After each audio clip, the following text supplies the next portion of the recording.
धूमज्ञानतिमिरान्धस्य ज्ञानाञ्जनशलाकया चक्षुरुन्मिलितं येन तस्मै श्रीगुरवे नमः। श्रीचैतन्यमनोभीष्टं स्थापितं येन भूतले स्वयं रूपा कदा मह्यं ददाति स्वपदान्तिकम्।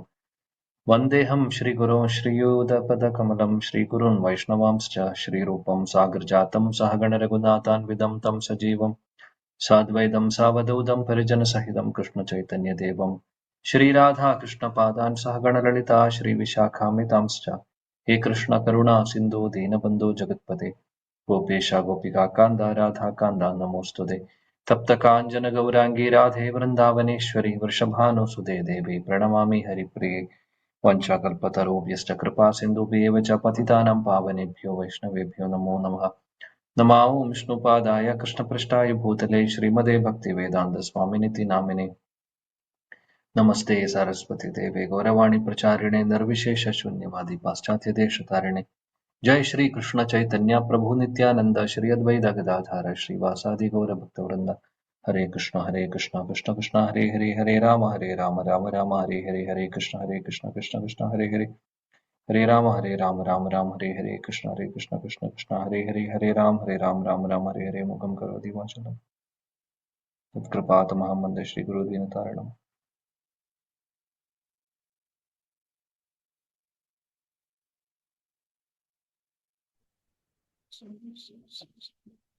ഹരേ കൃഷ്ണ.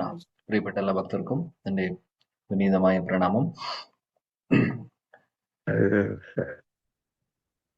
ശാസ്ത്രങ്ങൾ പറയുന്നു ഈ മനുഷ്യജന്മം കിട്ടുക എന്ന് പറയുന്നത് ഒരുപാട് ദുർലഭമായിട്ടുള്ള ഒരു കാര്യമാണ്. ദുർലഭം മാനുഷം ജന്മ എന്ന് പ്രഹ്ലാദ് മഹാരാജ് അദ്ദേഹത്തിന്റെ 7ാമത്തെ സ്കന്ധം ഭാഗവതത്തിൽ പറയുന്നു. അതേപോലെ തന്നെ ഭാഗവതം നോക്കുവാണെങ്കിൽ ഒരുപാട് സ്ഥലങ്ങളിൽ പറയുന്നുണ്ട്, ലബ്ധ്വാ സുദുർലഭം ഇതം ബഹൂ സംഭവാന്തേ. ഈ ഒരു മനുഷ്യ ശരീരം കിട്ടുക എന്ന് പറയുന്നത് ഒരുപാട് ജന്മജന്മാന്തരങ്ങൾക്ക് ശേഷം കിട്ടിയിട്ടുള്ളതാണ്. 84 ലക്ഷം യോനികളിലൂടെ കടന്നുപോയി ഭഗവാന്റെ കൃപ കൊണ്ട് നമുക്ക് കിട്ടിയിട്ടുള്ളതാണ് ഈ ഒരു മനുഷ്യജന്മം. അപ്പോൾ ഈ മനുഷ്യജന്മത്തിന് ഒരുപാട് അർത്ഥവുമുണ്ട്. ഈ മനുഷ്യജന്മം വെറുതെ, അല്ലെങ്കിൽ ഇതിന് ഒരു ഉദ്ദേശം ഉണ്ട്, അല്ലാതെ വെറുതെ കിട്ടിയിട്ടുള്ളതല്ല. ആ ഉദ്ദേശം എന്താണോ എന്നുള്ളത് മനസ്സിലാക്കിക്കൊണ്ട് ആ കാര്യം നമ്മൾ ചെയ്യുമ്പോഴാണ് നമ്മൾ മനുഷ്യരാവുന്നത്. ഇല്ലെങ്കിൽ നമ്മളെ മനുഷ്യർ എന്ന് പോലും വിളിക്കാനുള്ള ഒരു യോഗ്യത ഇല്ല. അതുകൊണ്ടാണ് പറയുന്നത് ശാസ്ത്രങ്ങൾ, ആഹാര നിദ്ര ഭയം മൈഥുനം ച സാമാന്യമേതത് പശുഭിർ നരാണാം ധർമ്മോ ഹി തേഷാം അധികോ വിശേഷോ ധർമ്മേണ ഹീന പശുഭി സമാന. പറയുന്നു ആഹാര നിദ്ര ഭയം മൈഥുനം, 4 കാര്യങ്ങൾ. ഈ 4 കാര്യങ്ങൾ മനുഷ്യരും ചെയ്യുന്നു, മൃഗങ്ങളും ചെയ്യുന്നു, വ്യത്യാസമില്ല. സാമാന്യം ഏതത് പശുഭിർ നരാണാം. പശു എന്ന് പറയുമ്പോൾ ഇവിടെ ഉദ്ദേശിക്കുന്നത് മൃഗങ്ങളാണ്. മൃഗങ്ങളാണെങ്കിലും നര അല്ലെങ്കിൽ മനുഷ്യരാണെങ്കിലും ഇതേ കാര്യങ്ങൾ തന്നെ ചെയ്യുന്നു. എന്നാൽ ഒരു വ്യത്യാസമുണ്ട്. മനുഷ്യർക്ക് മാത്രം ചെയ്യാൻ പറ്റുന്ന കാര്യമുണ്ട്. അതാണ് ധർമ്മോ ഹി ദേശം അധികോ വിശേഷോ. വിശേഷമായിട്ടുള്ളത് ധർമ്മം പാലിക്കുക, ധർമ്മം ചെയ്യുക എന്നുള്ളതാണ് പറയുന്നത്. ധർമ്മം ചെയ്തില്ലെങ്കിൽ പശുവും അല്ലെങ്കിൽ മൃഗവും മനുഷ്യരും തമ്മിൽ വ്യത്യാസമില്ല എന്നാണ് പറയുന്നത്. എന്താണ് ധർമ്മം എന്നുള്ളത് അപ്പോൾ ചോദ്യമാണ്. ആ ധർമ്മമാണ് മനുഷ്യർക്ക് പറഞ്ഞിട്ടുള്ള ധർമ്മം. അത് വേറെ ഒന്നുമല്ല, ഭക്തിയുത സേവനങ്ങളാണ്. സവേ പുംസ പരോധർമ്മോ യഥോ ഭക്തിരതോക്ഷജേ അഹൈതുകി അപ്രതിഹത യയാത്മാ സുപ്രസിദ്ധി. ഭാഗവതം 2ാമത്തെ സ്കന്ധം 2ാമത്തെ അധ്യായത്തിൽ വരുന്ന ശ്ലോകമാണ്. അവിടെ പറയുന്നു പരമമായിട്ടുള്ള ധർമ്മം മനുഷ്യരുടെ എന്താണെന്നുള്ളത്. യഥോ ഭക്തിരതോക്ഷജേ, ഭഗവാനെ ആരാധിക്കുക, ഭക്തിയുത സേവനങ്ങൾ ചെയ്യുക നിരന്തരമായിട്ട്, ഒരു ദിവസം പോലും അത് മുടങ്ങാതെ. ഇപ്പൊ നിങ്ങൾ എല്ലാവരും ഇവിടെ ഈ ഒരു സത്സംഗത്തിൽ വരുന്നു. എല്ലാ ദിവസവും കാലത്ത് മംഗളാരതി മുതൽ പിന്നെ അതിന് മംഗളാരതിക്ക് ശേഷം നാമം ജപിക്കുന്നു. അതിനുശേഷം കുറച്ച് ഇതെല്ലാം മഹാത്മ്യം കേൾക്കുന്നു, അതിനുശേഷം പോകുന്നു. ഈ ഒരു കാര്യം അത് നിരന്തരമായിട്ട്, അപ്രതിഹത എന്ന് പറയുമ്പോൾ അതിന് മുടക്കമില്ലാതെ ഭക്തിയുത സേവനങ്ങൾ ചെയ്യേണ്ടത് തോന്നുമ്പോൾ എപ്പോഴെങ്കിലും അല്ല, ആഴ്ചയിൽ ഒരിക്കലല്ല, മാസത്തിൽ ഒരിക്കലല്ല, അങ്ങനെയല്ല, നിരന്തരം അതിനൊരു മുടക്കമില്ലാതെ. മാത്രമല്ല അപ്രതിഹത, അപ്രതിഹത പിന്നെ അഹൈതുകി. അഹൈതുകി എന്ന് പറയുമ്പോൾ ഭൗതികമായിട്ടുള്ള ഒരു ആഗ്രഹങ്ങളും ഇല്ലാതെ, അല്ലെങ്കിൽ നമ്മൾ ഇത് ചെയ്യുന്നത് ആഗ്രഹം അല്ലെങ്കിൽ ഏതെങ്കിലും ഇന്ദ്രിയ അല്ലെങ്കിൽ സുഖങ്ങൾ നേടാൻ വേണ്ടിയിട്ടോ അല്ലെങ്കിൽ എന്തെങ്കിലും ഉദ്ദേശത്തോടു കൂടിയിട്ടോ ആയിരിക്കരുത് എന്നുള്ളത് പറയുന്നു. അഹൈതുകമായിരിക്കണം. അഹൈതുകം എന്ന് പറയുമ്പോൾ ഭഗവാന്റെ സന്തോഷം അത്രമാത്രം ഉദ്ദേശിച്ചുകൊണ്ട്. കാര്യം നമ്മൾ ചെയ്യുന്നത്, നമ്മുടെ ശുദ്ധീകരണം നടക്കുന്നു, അതൊക്കെ ശരിയാണ്. ഈ ശുദ്ധീകരണം നടക്കുന്നതിനപ്പുറത്ത് ഒരു കാര്യമുണ്ട്, ഭഗവാന്റെ സന്തോഷം, ഭഗവാൻ ആഗ്രഹിക്കുന്ന ഇതാണ് എന്നുള്ളതും. അതാണ് ആ ഒരു ചിന്താഗതി നമുക്കുണ്ടെങ്കിൽ ബാക്കിയെല്ലാം അതിന്റെ കൂട്ടത്തിൽ നടക്കുന്നു. ഭഗവാൻ ആഗ്രഹിക്കുന്നു, കാര്യം ശാസ്ത്രങ്ങൾ പറയുന്നു, ഇത് തന്നെയാണ് പറയുന്നത്. ഭക്തിയുത സേവനങ്ങൾ ചെയ്യുവാൻ പറയുന്നു. ശാസ്ത്രം എന്ന് പറയുന്നത് ഭഗവാൻ പറഞ്ഞു തരുന്നതാണ്. ധർമ്മം വരുന്നത് ഭഗവാനിൽ നിന്നാണ്, അതും ഭാഗവതം പറയുന്നുണ്ട്. അപ്പോൾ ധർമ്മം എന്താണ്? ഭക്തിയുത സേവനങ്ങളാണ്. അപ്പോൾ അദ്ദേഹത്തിന്റെ സന്തോഷത്തിനായി, പ്രീതിക്കായി നമ്മൾ ചെയ്യുന്നു. സംസിദ്ധിർ ഹരിതോഷണം എന്ന് തന്നെയാണ് ഭാഗവതം പറയുന്നത്. അതിന്റെ അർത്ഥം ഭഗവാനെ പ്രീതിപ്പെടുത്തുക എന്നുള്ളതാണ് ധർമ്മത്തിന്റെ ഉദ്ദേശം. അതാണ് അഹൈതുകമായിട്ടുള്ള ഭക്തി വേണമെന്ന് പറയുന്നത്. അപ്പോൾ ഈ ധർമ്മം നമ്മൾ പാലിച്ചില്ലെങ്കിൽ മനുഷ്യരും മൃഗങ്ങളും തമ്മിൽ വ്യത്യാസമില്ല. രണ്ടു കാലുള്ള മൃഗങ്ങൾ പോലെയാണ് നമ്മൾ ഓരോരുത്തരും എന്നാണ് ഭാഗവതം പറയുന്നത്. അതുകൊണ്ട് ഓർക്കുക, നമ്മൾ ഓരോരുത്തരും ആയുർഹരതി വൈ പുംസാം ഉദ്യാൻ അസ്തം ചയൻ അസു തസ്യാർത്ഥ യത് ക്ഷണോ നീത ഉത്തമ ശ്ലോക വാർത്തയ.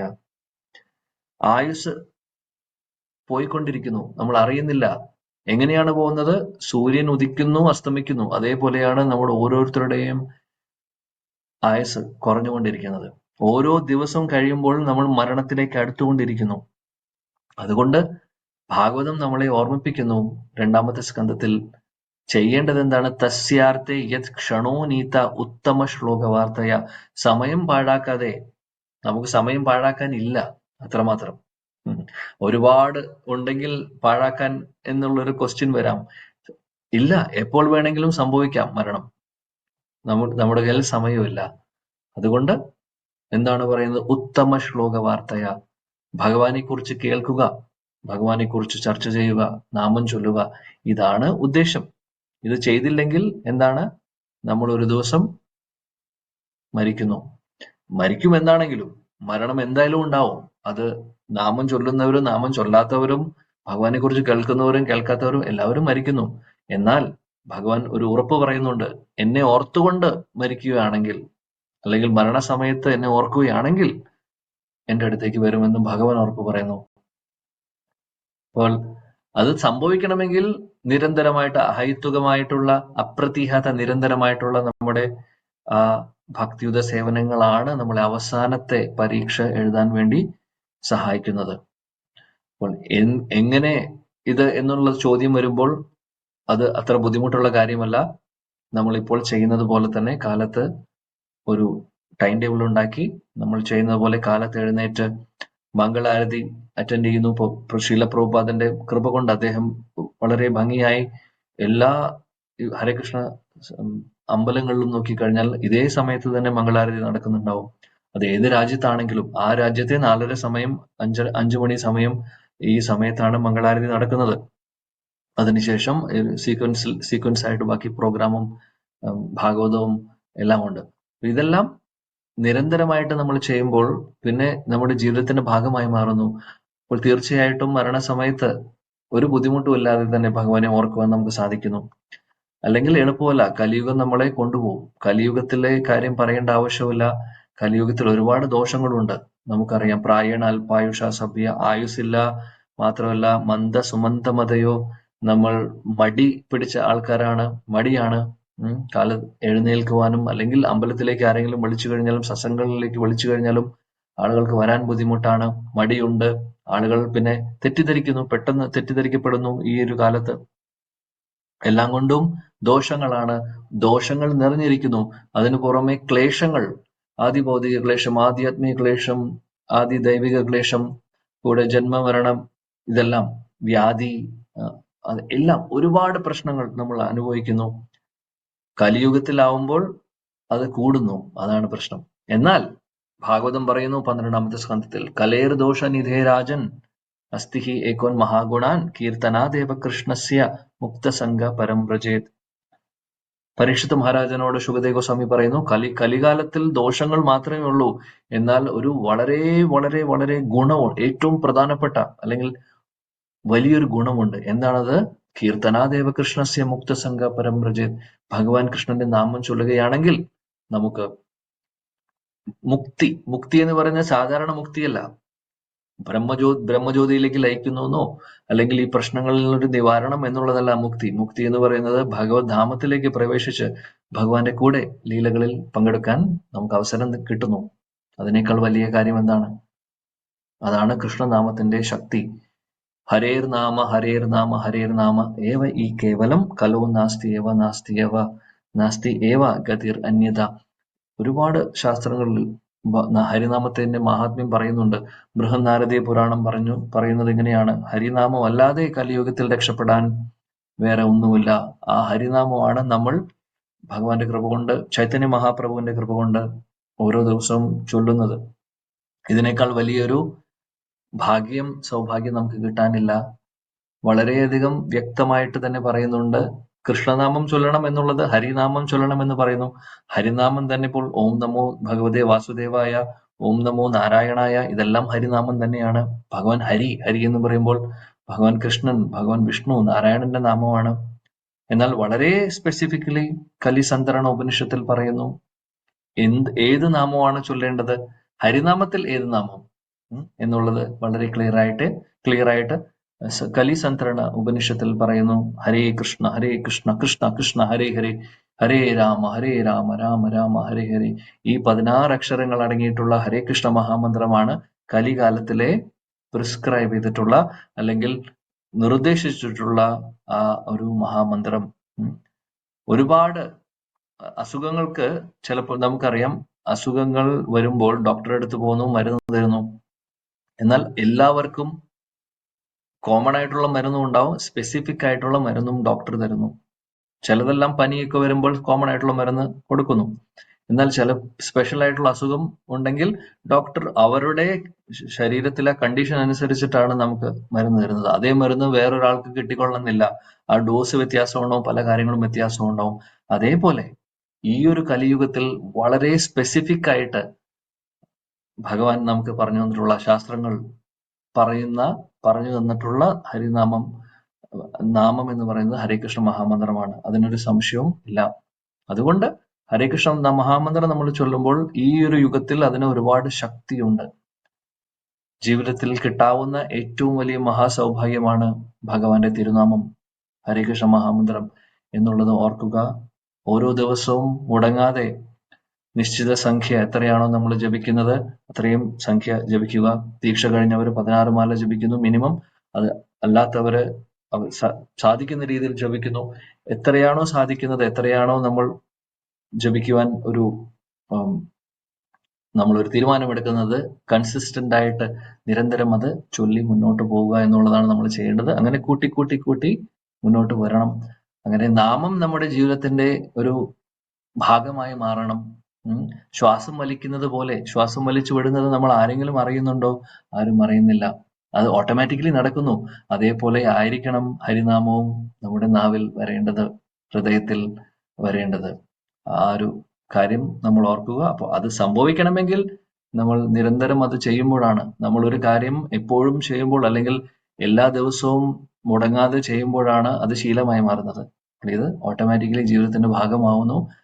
അതുകൊണ്ട് അങ്ങനെ സംഭവിച്ചാൽ പിന്നെ നമ്മൾ പേടിക്കേണ്ട ആവശ്യമില്ല. മരണസമയത്ത് ഭഗവാനായിരിക്കും നമ്മുടെ സ്മരണയിൽ വരുന്നത്. അങ്ങനെ നമുക്ക് ഭഗവാന്റെ അടുത്തേക്ക് പോകാനുള്ള അവസരം കിട്ടുന്നു. ഇതിനും വലിയൊരു അവസരം കിട്ടാനില്ല. അപ്പോൾ കലിയുഗത്തിലാണെന്ന് പറഞ്ഞ് വിഷമിക്കേണ്ട ആവശ്യമില്ല. ഹരിനാമമുണ്ട്, ഭക്തരുടെ സംഘമുണ്ട്, എല്ലാ ദിവസവും വന്ന് ഒരുമിച്ച് നാമം ചൊല്ലാനുള്ള ഒരു അവസരമുണ്ട്. ഈ ഒരു അവസരം നമ്മൾ പാഴാക്കാതെ ഉപയോഗിക്കുക എന്നുള്ളതാണ് നമ്മളെപ്പോഴും ഓർക്കേണ്ടത്. ഹരേ കൃഷ്ണ കൃഷ്ണ കൃഷ്ണ ഹരേ ഹരേ, ഹരേ രാമ രാമ രാമ ഹരേ ഹരേ. श्री हरिनाम प्रभु की जय, श्रील प्रभुपाद की जय। हरे कृष्ण। हरे